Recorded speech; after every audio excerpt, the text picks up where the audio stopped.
I'm Danielle Orbegozo. I'm a speech pathologist at KMS.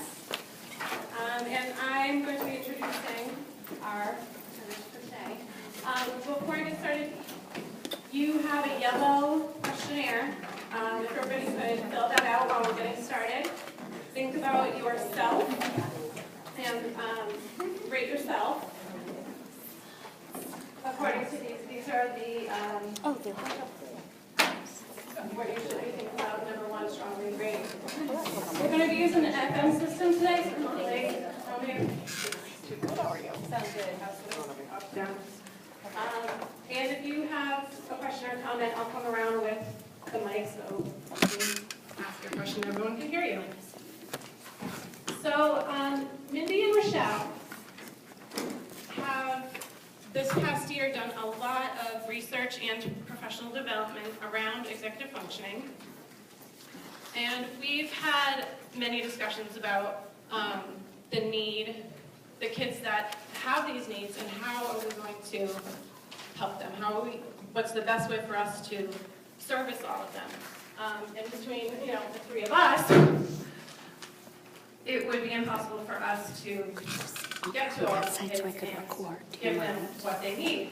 So when in our discussions, we came up with a plan with our end goal in mind, and our end goal was to share the knowledge with as many people as possible so that the kids can benefit.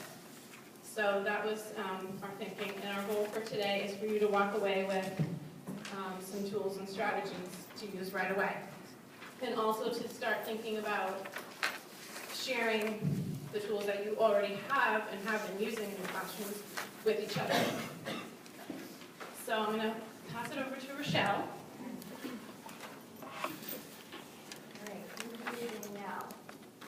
So let's just dive right in. So what is executive functioning?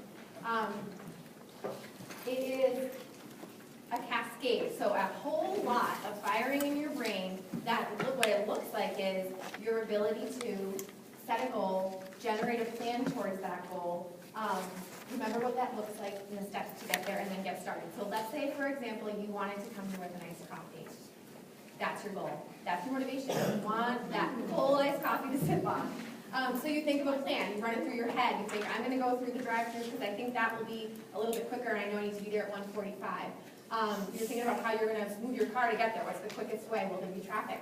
And then you might think, actually, I know there's always traffic that way, so I'm going to instead go to Starbucks because that'll be quicker. Probably the other way around. But you already have run that through your head before you've even gotten started. So then you get started, and maybe you get to Starbucks, and there's a really long line, and you decide, this isn't worth it. I'm going to get a soda instead. So you're revising as you're going through your plan. Meanwhile, that entails self-monitoring, right? And continuously thinking about time. So it's a lot of stuff happening that's happening for you that you don't even realize is happening for you. And in the crux of it all, that's what executive functioning looks like. That's when things go smoothly. That's when we're not late. So that would be a perfect example of it. So using self-regulation for future thinking. That's a fancy way to put it, but that's really what that whole process is. So if you're still filling out your questionnaire, I want you to put your pen down. We're going to be visualizers. So this is going to make everyone uncomfortable, but you're going to do it anyways. I'm going to close my eyes too.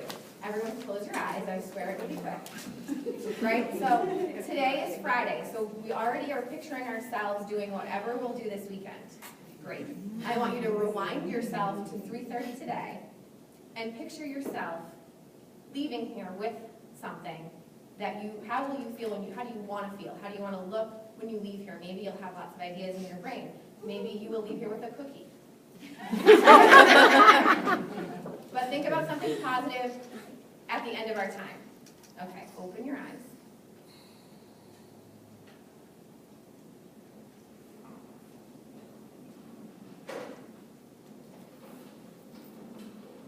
So, like anything, executive function skills develop over time. It's developmentally, there's a development of motor skills, language skills, cognitive abilities.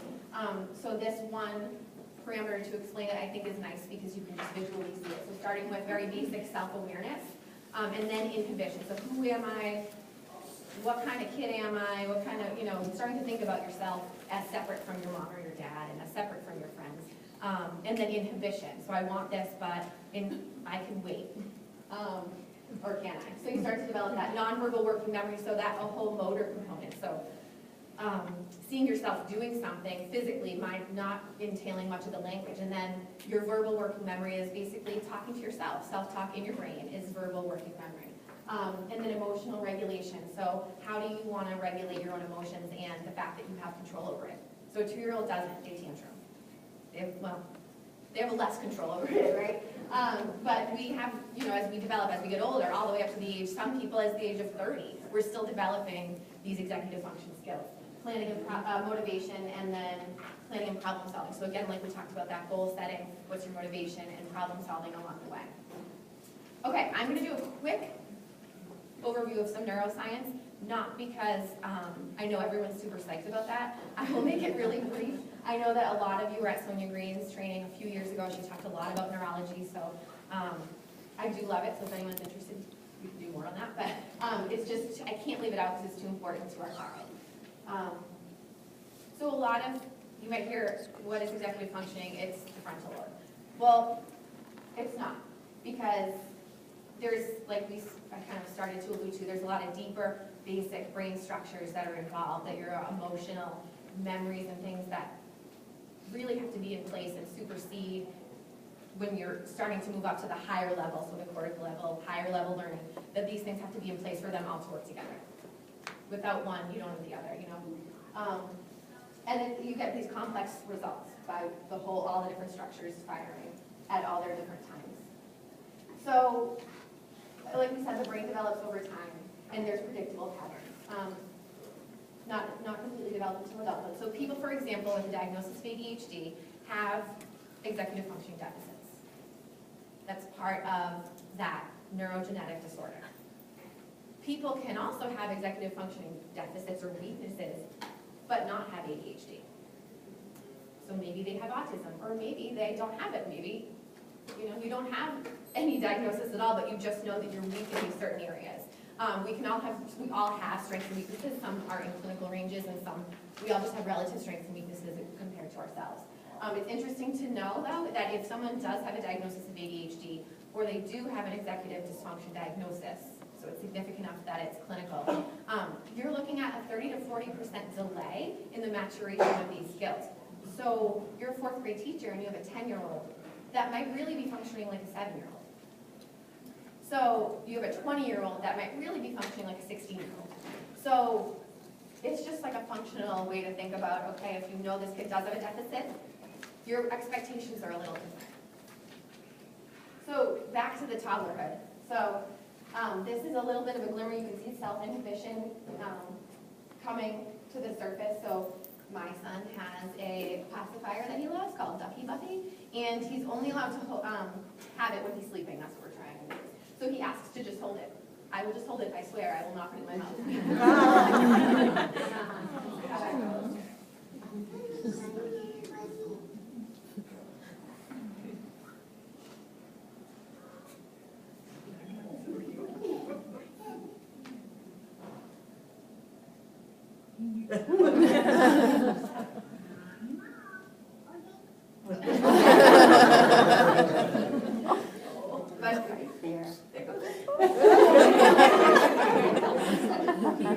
Yeah, you tried.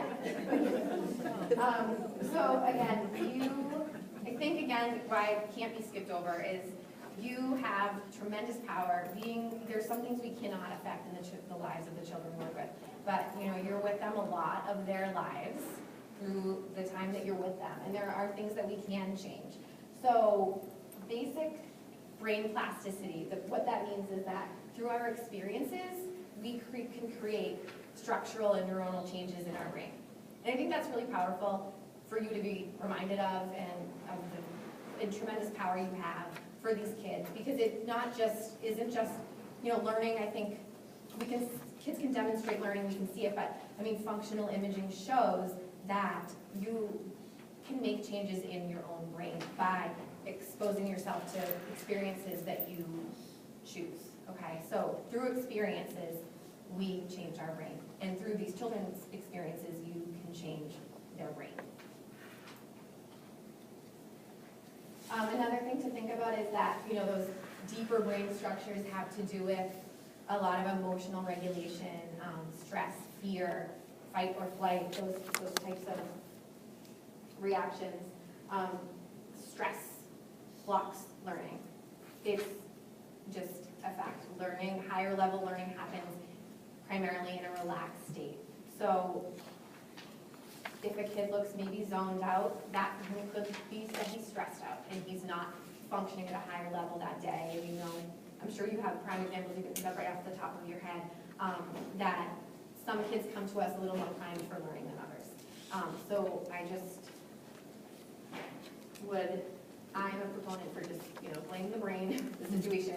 In most cases, it's not a choice, it's just what's going on in their brain, and that is physiologically makes it different for them to learn than another kid. So I wanted to talk quickly about motivation. So emotional drives are what gets our willpower going. That's the why of why we even set into motion our goal, our planning, our nonverbal memory. So for adults, we can do internal motivation for goal planning. So let's say retirement planning. So you need to be motivated for that. I mean, do you love to put away money every week out of your paycheck? No, but you know that in 10 years, 20 years, 5 years, that it'll be good. It'll really reinforce you in years from now. So you can hit obstacles along your way, but for the most part, you might try to really strive towards that goal with that willpower. So for kids, for the most part, external things are the only reward. So for a kid, it might just be getting to recess, or if they have a behavioral system. So we're building in external rewards for them while their system develops to learn about and rely upon internal rewards and motivation. So the executive functioning skills that are happening, working memory, the planning, and all this stuff, that doesn't even get set into motion unless you have the emotion to drive it. So that's your why, right? Like, why do I even want to do this? I want to get a coffee. I want to go to Florida when I retire. Everybody's why is different. So every kid's why is different. One child might be enough to get through the whole week to get something good on Friday. Another kid might only be able to wait 5 minutes. So everybody's why is different. You all have different whys of being here. So that's the motivation that gets all this hard work going. Persistence and drive and working memory and foresight. So again, the importance of inserting some artificial motivators for kids that particularly need it, like reward systems, work systems, behavior plans that are reinforcing. You can think about it like, if someone's in a wheelchair, right, they have to have a ramp. They're going to get to the same place that the other people are going to get to, but they're just going to get there in a different way. We're not going to say, now you can't have that ramp, now you can. We're going to, maybe the ramp gets steeper sometimes and someone gets stronger, but we're always going to think about what kind of ramp we need to provide until they get that internal motivation. So goal-directed persistence, there's a lot of kind of lesser skills or prior developing skills we're going to cover on, but goal-directed persistence is really like the pinnacle of it all, right? You want, for your own kids or for yourself, to really just think about your goals, be the best you can be, and despite obstacles that come along the way, get up, brush yourself off, learn, and keep going. That's goal-directed persistence. So we can call it many different things. There's many people out there researching what are the qualities of this, how do we measure it, what are things that help it to grow. People have defined it in many different, very eloquent ways. So one woman talks about grit, and she does research on this, and it's perseverance towards your long-term goal. She does a whole lot of research on this, and it's sticking it out in the face of obstacles. She's actually done research that has shown that when controlling for a lot of other primary factors, that grit was the number, in a longitudinal study, was one of the #1 factors that could predict vocational success for students. Another idea is growth mindset. So there's fixed mindset. Here's who I am. I'm Rochelle, and I'm not that good at math. So I'm always not going to be that good at math, and I'm just not a good mathematician. That would be like a fixed mindset. A growth mindset is, I know that I can actually change my brain through the experiences I expose myself to. So I am going to learn different ways, see what works for me, see what doesn't work for me, and I can actually turn myself into a mathematician if that's what I want to do. So here's a great example of goal-directed persistence. So having a child see and feel what growth looks like is a perfect example of that. And just a little image about goal setting. It's recruiting all these skills. And then this, I know you probably can't see it, but it's just a thought bubble thinking about what's my goal, how motivated am I want to do well on my test. This is probably like the perfect, like this is perfect executive functioning high schooler. What do I already know about this topic? Okay, so how much time will it take me to study then? What do I need to study? What don't I really need to study? And what strategies work for me in the past? Memorizing, not really. So I'm going to do more outlining. Mnemonic devices. So that is goal-directed persistence. The goal being getting an A on the assignment. All right, so before we can help someone else, I firmly believe we have to look at things in ourselves, right? So some of you probably totally completed, some people are still working on it. Your ESQ, the Executive Skills Questionnaire. So let me tell you more about that. You can work while I talk. So that these psychologists outline 10 to 11, depends on them. Go with your gut reaction, right? That's my advice for letting that out. Don't analyze yourself too much. The first reaction is usually the right. And this changes over time. Today might be different than next week, right? We always prepare for levels.